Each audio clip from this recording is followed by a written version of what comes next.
నీతిమంతుడిగా నువ్వు జీవిస్తానంటే నీ ఇల్లు, నీ నివాస స్థలం నువ్వు ఎక్కడ నివసించినా, అది అద్దె ఇల్లు అయినా, అది సొంత ఇల్లు అయినా, అది ఆశీర్వదించబడుతుంది. మనలో ఎవరు నీతిమంతులు? నీవు నమ్మిన, నేను నమ్మిన యేసుక్రీస్తు ప్రభు ఏమన్నాడు? నీతిమంతుడు. ఆయన నీతిమంతుని యొక్క రక్తం ఏమై ఉంది? నీతిమంతుని రక్తము. అయితే ఆ యేసుక్రీస్తుని నీ రక్షకుడిగా అంగీకరించి ఆయన రక్తంతో నా ఆత్మను, శరీరాన్ని, మనసును నేను కడగమని అడిగినప్పుడు, ఆ ప్రభువు నా రక్షకుడిని అంగీకరించినప్పుడు, ఆయన పరిశుద్ధ రక్తము, ఆ నీతిమంతుని రక్తము నన్ను కడిగినప్పుడు నేను ఎవరినవుతాను? ఒక్క పాపమైనా చేయని వాడు ఎవరు? ఈ ప్రపంచంలో చాలా మత గ్రంథాలు ఉన్నాయి, చాలా మంది మత నాయకులు వచ్చారు, చాలా మంది గొప్పవారి లోకంలోకి వచ్చారు, జీవించారు. అన్ని మత గ్రంథాల్లో మీరు చదవండి. ఏ ఒక్కరైనా ఒక్క పాపమైన నాలో ఉంటే చూపించండి. ఏ ఒక్క పాపం కూడా నాలో లేదని ఆజ్ఞాపించి, శాసించి, ఛాలెంజ్ ఇచ్చిన ఒకే ఒక్కడు నజరేయుడైన యేసుక్రీస్తు ప్రభు మానవ జాతిలో. ఆయన నీతిమంతుని యొక్క రక్తమును నువ్వు ఆశ్రయించావు కనుక నువ్వు నీతిమంతునిగా మార్చబడ్డావు.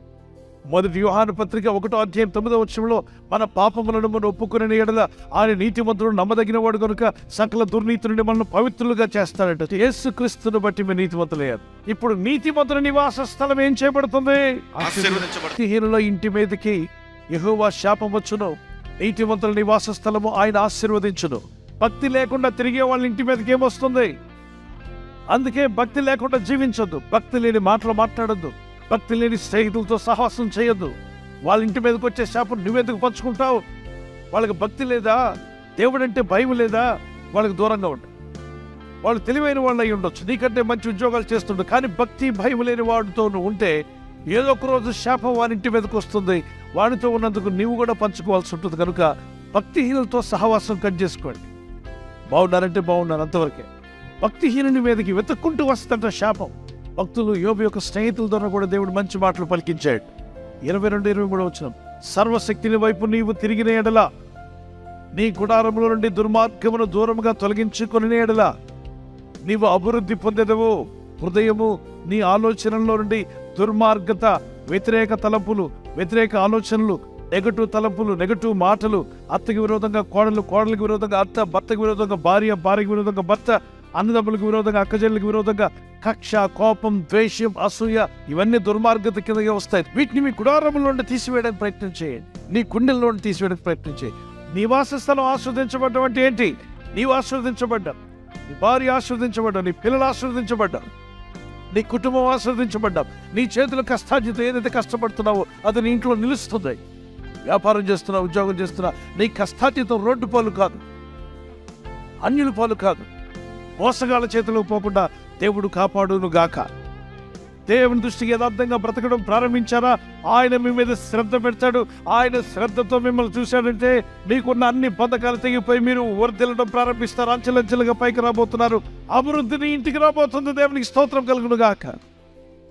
దేవుని యందు భక్తి కలిగి ఈ బైబిల్ చదివిన పిల్లలు ఎక్కడైనా దీవించబడ్డారా? ఈ బైబిల్ చదివిన వాళ్ళ పిల్లలు, లైట్ కనిపెట్టినాడు థామస్ అల్వా ఎడిసన్ ఏం చదివాడు? చిన్నప్పుడు ఈ బైబిలే చదివాడు. స్కూల్కు పనికిరావు పోవరా అని చెప్పి వాళ్ళ స్కూల్లో టీచర్ చెప్పింది, వీడు చదువుకు పనికిరాడు, వీడు హైపర్ స్టూడెంట్, వీడిని ఏ స్కూల్కి జాయిన్ చేయొద్దు, వీడు యూజ్లెస్ అని చెప్పి పేపర్ రాసి వాళ్ళ తల్లికి మీ అమ్మకేమని చెప్పి పంపించింది.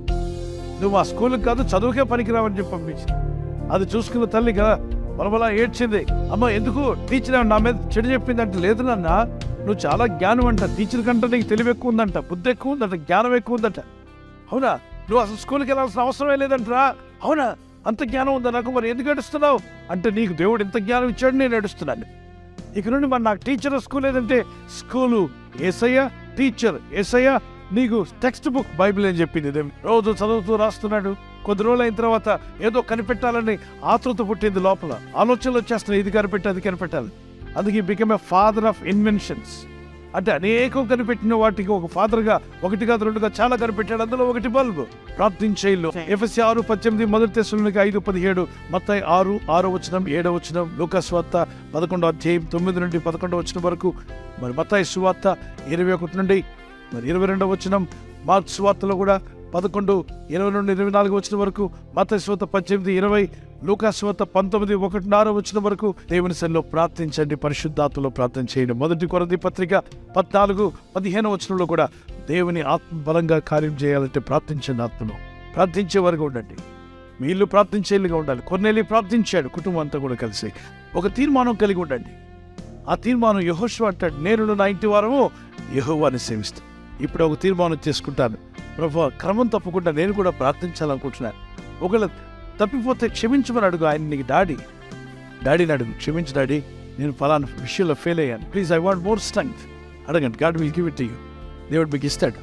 శాపం వచ్చేస్తుందని భయపడొద్దు, ప్రార్థించండి, దేవుని దగ్గర మొరపెట్టండి. ప్రార్థన చేసుకుందాం. పరిశుద్ధమైన మా తండ్రి, నీ యందు నేను విశ్వాసం ఉంచున్నాను, నిరీక్షణ కలిగి ప్రార్థిస్తున్నాను. యేసయ్యా నీ సహాయం నాకు కావాలి, నీ సహాయం నాకు కావాలి ప్రభువా, నీ కృప నాకు కావాలి, నీ దయ నాకు కావాలి. నీవు శ్రద్ధ నిలుపు నాయనా, నా పైన శ్రద్ధ నిలిపి నాకు సహాయం దయచేయండి. మా గుడారంలో, మా హృదయంలో, మా మనసులో వ్యర్థమైనవి తీసేసుకుంటాం, వ్యర్థమైనవన్నీ తొలగించము నాయనా. పరిశుద్ధాత్మతో నింపమని పెద్దలరా, ప్రభు మిమ్మల్ని తాగుతున్నాడు. మీరు ఆదరించబడే రోజు వస్తుంది, మీరు బలపడే రోజు రాబోతుంది. మిమ్మల్ని ఆయనే బలపరచబోతున్నాడు, తన చెయ్యి పట్టుకొని లేవనెత్తబోతున్నాడు. ఆయన చెయ్యి మీ మీద, మీ ఇంటి మీద ఉంచబోతున్నాడు. ఆశీర్వదించే దేవుని చెయ్యి. ఈ ప్రజలు ఉన్న కలవరము, భయము, ఆందోళన, రకరకాలైనటువంటి వేదనలు, వీరు పట్టి పీడిస్తున్న చీకటి బాధలు యేసు నామములో వీరి హృదయంలో నుండి, వీరి మనసులో నుండి, వీరి ఆత్మలో నుండి అవి తీసివేయబడును గాక. నన్ను, నా కుటుంబాన్ని ఆశీర్వదించండి ప్రభువా. యేసుక్రీస్తు నామములో అడుగుచున్నాను నా పరలోకపు తండ్రి, ఆమేన్.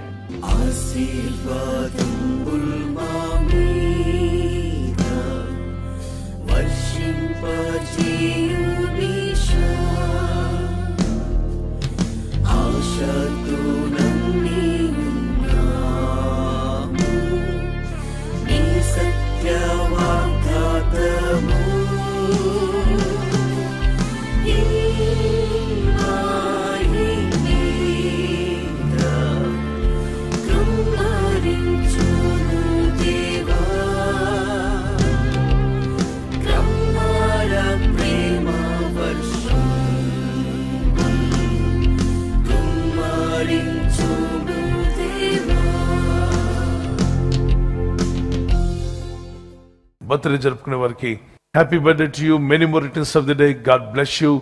మీకు దేవుడిచ్చినటువంటి వాగ్దానం ఇర్మియా 1:8 నిన్ను విడిపించుటకు నేను నీకు తోడై ఉన్నాను. As you enter into new year, నూతన సంవత్సరంలో ప్రవేశిస్తుండగా దేవునితో నడిచే జీవితం, ప్రార్థించే జీవితాన్ని ప్రభు యేసు నామములో